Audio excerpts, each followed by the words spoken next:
Muy buenos días con todos.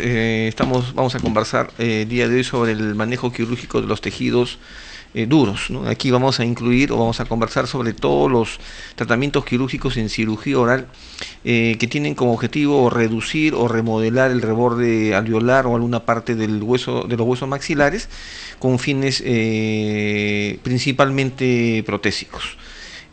Todos estos tratamientos tienen una finalidad anatómica, funcional, pero también estética.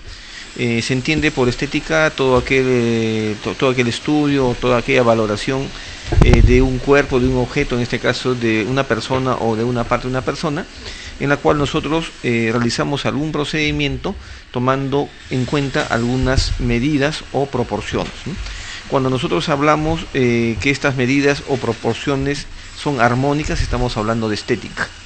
Estamos hablando de cosmética, cuando esta estética visualmente se aprecia en la parte superficial o se aplica alguna sustancia o algún material sobre la superficie con el propósito de mejorar la apariencia general de lo que estamos observando. Pues puede ser un rostro, puede ser el cuerpo de un paciente o en este caso una carilla o una cara de un diente, ¿no? Con lo cual aplicamos automáticamente el concepto de estética y también el de cosmética. Y hablamos de belleza cuando le agregamos a todo esto, a la armonía, a la estética, y le agregamos a la cosmética un elemento sociocultural que nos permite ver que el rostro o lo que estamos viendo está por encima del promedio o por encima de lo normal. Hablamos de belleza cuando algún cuerpo, algún objeto, alguna persona, sea varón o mujer, se encuentra por encima de los límites de la normalidad desde el punto de vista de la armonía. Entonces, cuando realizamos un tratamiento quirúrgico de los maxilares, buscamos que no solamente sea un reborde o un hueso o un maxilar o un paladar anatómicamente normal, entre comillas, no solamente que tenga funcionalidad, sino que también su aspecto sea similar a lo que proporcionalmente encontramos en una persona normal, es decir, que sea estético. Entonces, la cirugía oral y la estética están de la mano, en este caso con uno de los propósitos, que es preservar el reborde residual. El reborde residual como concepto es un elemento fundamental en implantología, en donde nosotros mantenemos o preservamos el hueso después de haberse producido la extracción dentaria. Reemplazamos al diente, en este caso, por un cuerpo metálico de titanio en forma de tornillo llamado implante, pero el propósito final es mantener o preservar el reborde residual. Y cuando nos falta reborde residual, tenemos también tratamientos quirúrgicos que están orientados a devolverle la forma, a devolverle la anatomía y también la estética de los tejidos duros. Este problema de la estética, perdón, del reborde residual y su reabsorción, y finalmente una situación más extrema, que es la atrofia del reborde residual, se produce por factores sistémicos o por factores locales, ¿no? Locales conocidos también como causas mecánicas o factores mecánicos, y sistémicos cuando hablamos ya de factores principalmente hormonales, ¿no? Que no es del caso conversar. Como en todas las cosas, aquellos extremos de la vida son malos para la salud. En este caso, el no utilizar los dientes, o el no tener dientes, o el no reemplazar los dientes faltantes, va a producir un aceleramiento o una aceleración de la pérdida del hueso en los huesos maxilares. Y por otro lado, también una excesiva presión sobre los dientes, una parafunción, va a ocasionar también de alguna manera una pérdida de soporte óseo en los dientes. El reborde residual fue estudiado desde hace muchas décadas como un elemento importante por Donald Atwood, un cirujano dentista de la ciudad de Nueva York, y en el año 1976 publica un artículo importante sobre una clasificación acerca del proceso de reabsorción de los rebordes residuales, principalmente en la zona anterior, que es conocida como clasificación de Atwood, ¿no? Según esta clasificación, la línea roja que vemos en este momento aquí con el cursor, esta línea roja representa la altura máxima del hueso en un reborde donde existen dientes sin enfermedad, ni periodontal, ni cariosa, ni periodontal, y ni endodóntica, perdón, en donde la altura del hueso se encuentra pues en su límite máximo. Después de la extracción disminuye la altura del hueso, se rellena el alveolo con un coágulo y este coágulo no va a completar o no va a llenar por completo esta cavidad, y por lo tanto la consecuencia inmediata es que se va a producir una reabsorción pequeña, principalmente de la tabla vestibular. Después de algunos meses, 3-4 meses aproximadamente, este hueso alveolar que vemos aquí en la parte donde dice número 3, se va remodelando, se va redondeando, que es un reborde ideal para prótesis completa y que permite el soporte, estabilidad y retención de la prótesis. Luego se produce una disminución en el ancho del hueso, aquí en el reborde tipo 4, en donde el hueso toma una forma afilada, conocida con el nombre de filo de cuchillo, ¿no? En el reborde tipo 5 en romanos encontramos un reborde también redondeado, pero que es muy bajo, y finalmente se produce una reabsorción tan severa en donde desaparece todo el hueso dentro alveolar, y esta prominencia que vemos aquí corresponde en la mandíbula a la apófisis geni. Entonces, de acuerdo con la clasificación de Atwood, tenemos 6 órdenes, como le llama él, o 6 niveles de reabsorción llamados, o 6 clases llamadas tipo 1, 2, 3, 4, 5 y 6, conocidas en el caso del número 1 como reborde preextracción, número 2 reborde postextracción, número 3 reborde alto y bien redondeado, reborde número 4 llamado en filo de cuchillo, reborde tipo 5 llamado bajo y bien redondeado, y reborde tipo 6 llamado deprimido o reborde 0, como también se le llama en otras clasificaciones. Aquí vemos una radiografía periapical de perfil en donde se ha pincelado con una sustancia radiopaca llamada sulfato de bario encima de la encía y el fondo de surco vestibular para mostrar un reborde bastante bajo. En este caso esta prominencia corresponde a la apófisis geni en un paciente con una atrofia severa, un reborde tipo 6 según la clasificación de Atwood. Aquí vemos un reborde bajo y bien redondeado con un fondo de surco pequeño. Aquí vemos una pequeña cresta que corresponde al reborde alveolar y un gran promontorio o prominencia que corresponde en este caso a la apófisis geni en un paciente con reborde tipo 6. Otro reborde tipo 5, otro reborde tipo 5, casi 6, otro reborde tipo 6, reborde deprimido. Cuando el paciente viene a la consulta, después de una extracción dentaria en donde no hemos tenido el cuidado de pronto de remodelar el hueso en ese momento, puede venir, como en este caso, un paciente con una prominencia pequeña, una espícula o una cresta prominente, que tarde o temprano va a producir problemas durante la cicatrización, o va a quedar una cresta antiestética después de haber confeccionado la prótesis. Entonces esta cresta amerita ser reducida de tamaño y estamos realizando en este caso una incisión con doble vertical, con doble descarga, para finalmente hacer el remodelado óseo con una fresa quirúrgica para finalmente hacer el suturado, ¿no? Hay que tener en consideración, ¿no? Hasta ya el reborde osteotomizado, finalmente el suturado, y aquí lo que hay que tener en cuenta como detalle importante es que esta osteotomía debe ser mínima, tratando de realizar solamente la eliminación del hueso que quede excesivamente prominente, excesivamente retentivo. Aquí vemos otro paciente que tenía un remanente radicular en el primer cuadrante, aquí vemos. Clínicamente había prominencias en varias partes, en varios sectores, sobre todo en la zona molar y aquí en la zona canina superior derecha, y debió hacerse pues una alveoloplastía inmediatamente o conjuntamente con la extracción y no postergarlo durante varios días para después intervenir nuevamente al paciente. Vemos una vista oclusal donde existe una gran prominencia en la zona vestibular, en la zona del incisivo lateral y canino, y aquí en la zona molar derecha. Se levanta un colajo por sectores, primero para remodelar el hueso en la zona anterior. Acá se está haciendo, ya se hizo, perdón, en este caso la remodelación del contorno vestibular, y finalmente el suturado con una sutura en forma, con la técnica es una técnica continua suspensoria, ¿no? Suspensoria continua, también llamada sutura de colchonero. En la zona canina también se hace un colgajo pequeño para donde se observa la prominencia ósea en la zona vestibular, y luego hacemos el remodelado del hueso eliminamos una pequeña porción de encía remanente que está maltratada, y también realizamos finalmente el suturado. Entonces el reborde después de la cirugía, en donde hemos eliminado simplemente, como vemos aquí antes y después, hemos eliminado el sobrecontorneado del hueso vestibular. En este otro caso existe una prominencia en ambas zonas caninas y también en el reborde vestibular anterior.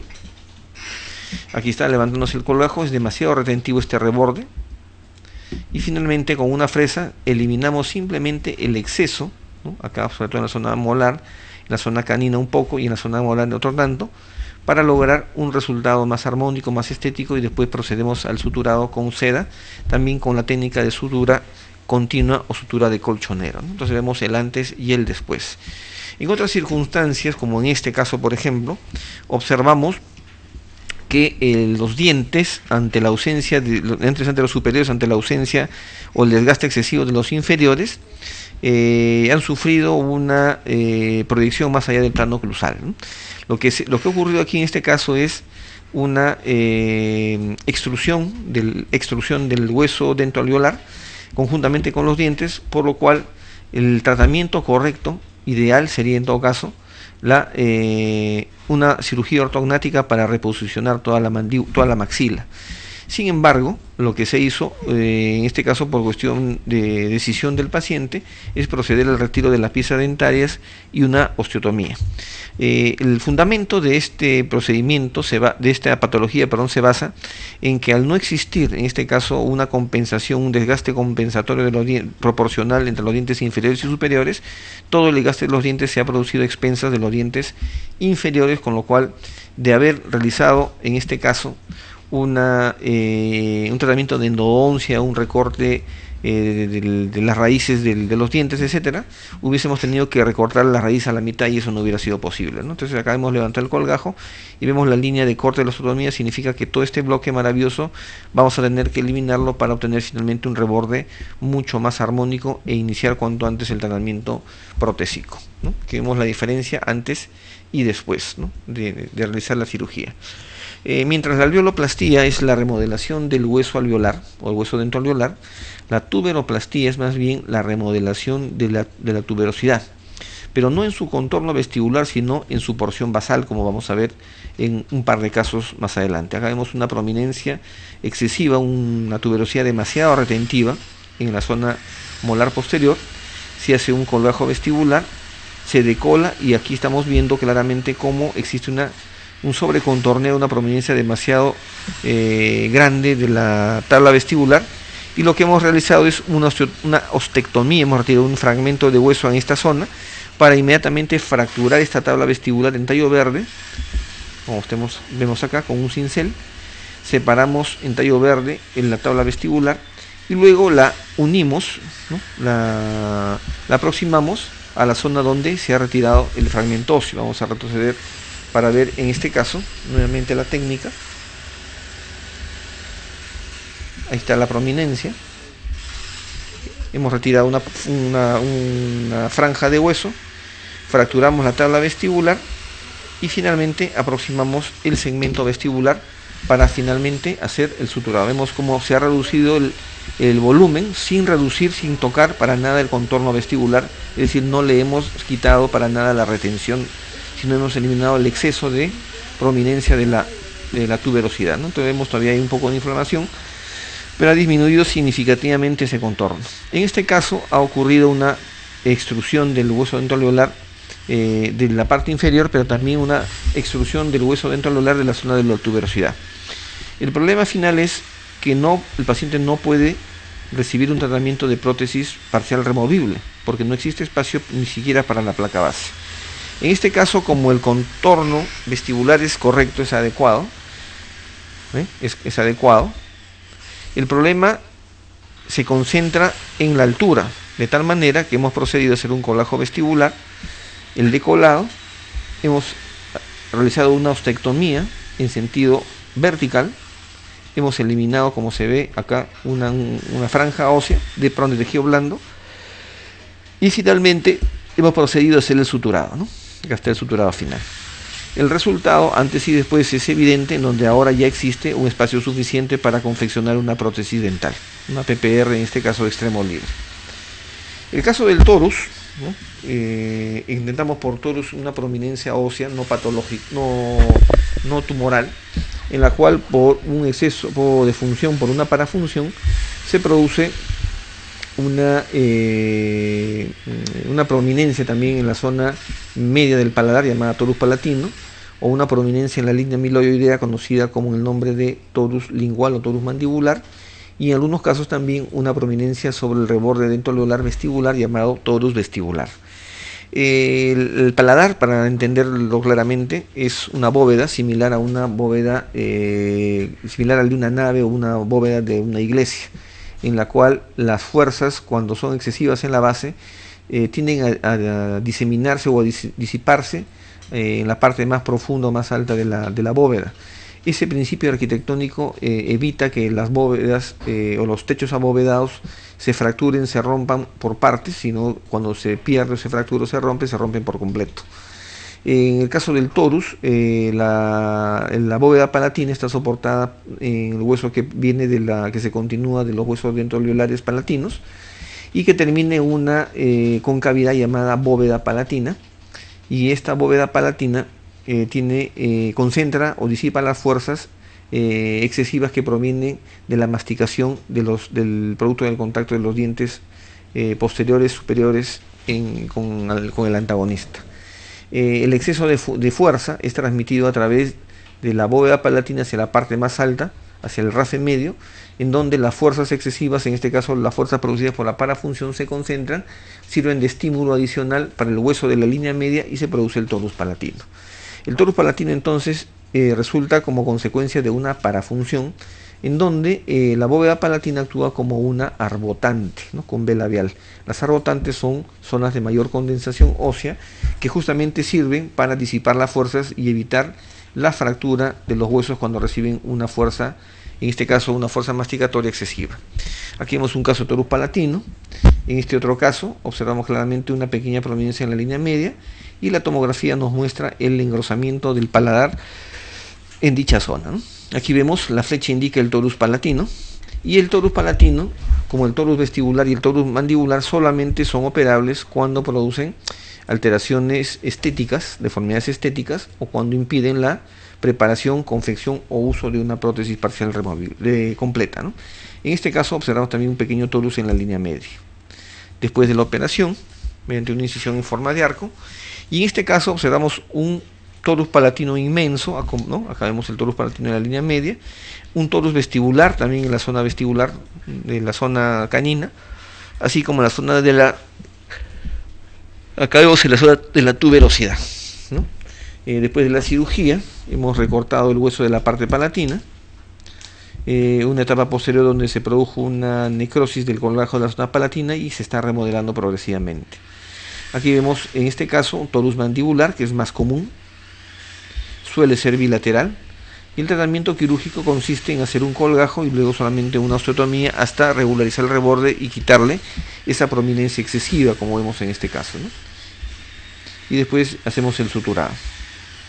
Otro caso, un poco más raro porque es unilateral, otro paciente donde vemos también en forma bilateral unos torus mandibulares, y como ya decíamos hace un instante, la asociación entre el desgaste de los dientes por parafunción acompañado del torus palatino es una asociación estadísticamente significativa que siempre van de la mano, como vemos en este caso.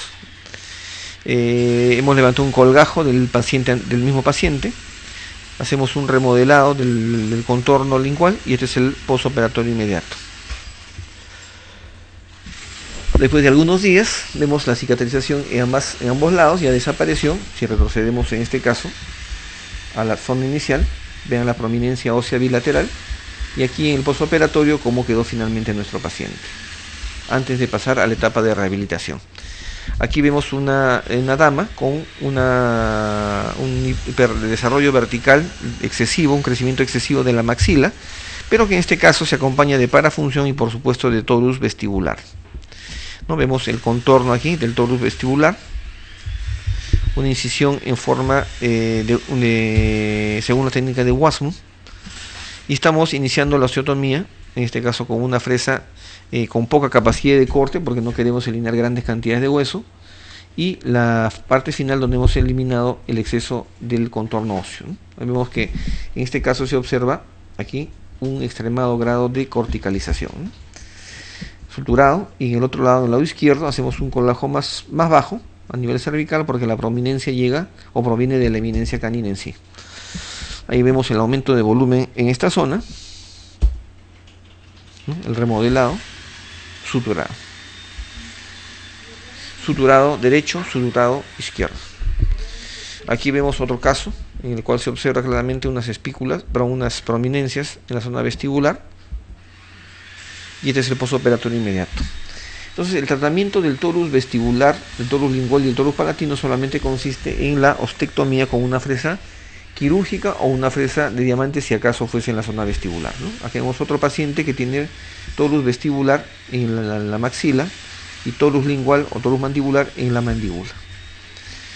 Otro tratamiento que merece no solamente una clase, sino merece también un curso completo, un diplomado completo, es el uso de los implantes, que forman también parte de las técnicas quirúrgicas para en cirugía transprotésica, ¿no? Acá falta un diente, un caso ya de algunos años, la panorámica, la tomografía lineal, las mediciones correspondientes. En este caso estamos viendo la férula la férula quirúrgica, la incisión en forma de forma trapezoidal invertida. Exponemos la zona quirúrgica, hacemos la perforación, pin de paralelismo, implante cónico, y en este caso estamos colocando el implante y estamos recubriendo la zona vestibular donde hubo una pequeña fenestración con matriz ósea demineralizada, ¿no? Acá está el hueso injertado, la membrana y el suturado final.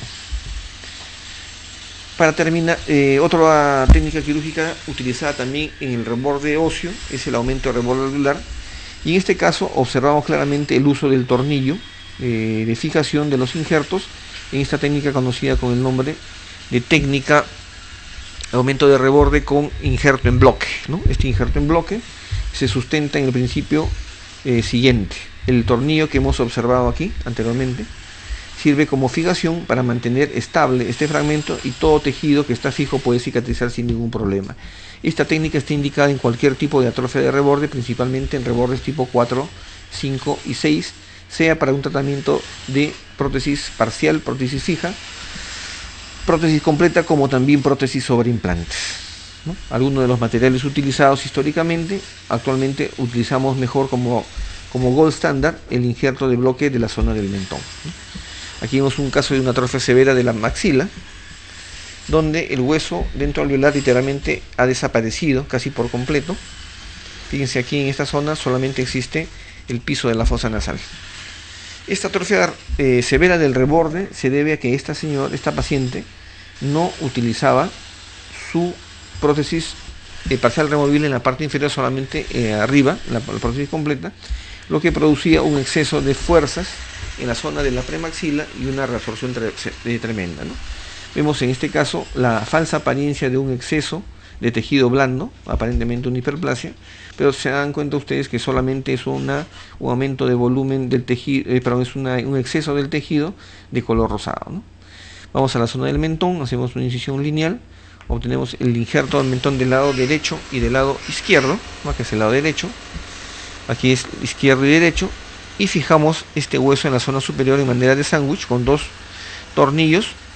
Aquí vemos el hueso aplicado en el contorno, después lo cubrimos con una membrana, como se ve aquí, una membrana de origen bovino, hueso cortical bovino, y el suturado. Después de la cirugía vemos cómo ha mejorado el contorno del reborde alveolar, y sin eliminar para nada el tejido blando, hemos preservado el tejido blando y hemos obtenido un mejor contorno del hueso.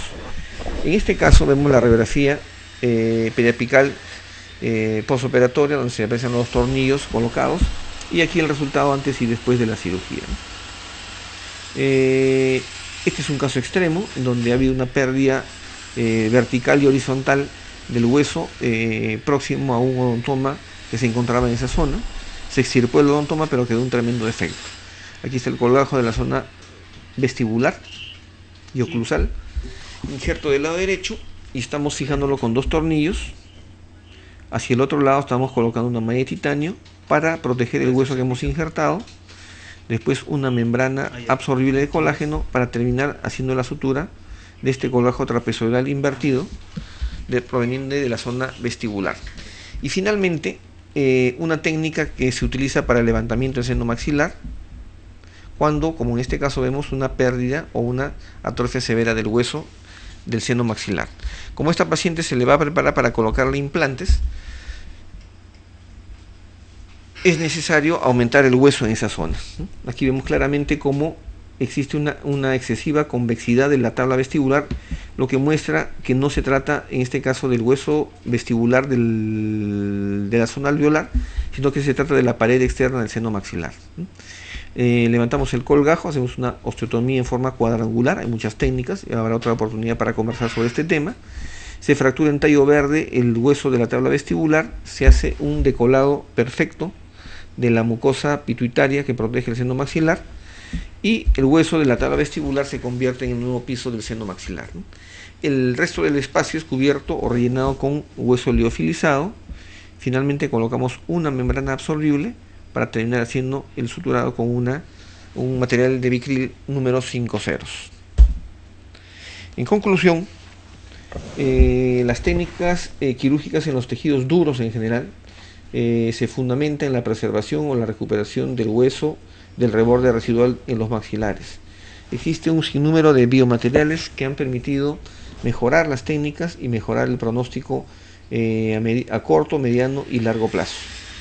Y finalmente señalar que los injertos en bloque son el gold estándar de los injertos óseos, es decir, constituyen la mejor técnica quirúrgica para aumento del hueso en estos tiempos. Esperamos, bueno, el tiempo se ha pasado violentamente, yo personalmente ni siquiera me he dado cuenta del tiempo transcurrido, estamos en el límite del tiempo y les agradecemos nuevamente por la oportunidad de conversar con ustedes aquí en TVCOP, el canal de los odontólogos en el Perú. Y digo los odontólogos en el Perú porque sé claramente que dentro de los 994 o 995 colegas cirujanos dentistas que participan en este diplomado, existen no solamente dentistas peruanos, sino dentistas de Ecuador, dentistas de Argentina, dentistas de Paraguay, de Bolivia y aún de Brasil.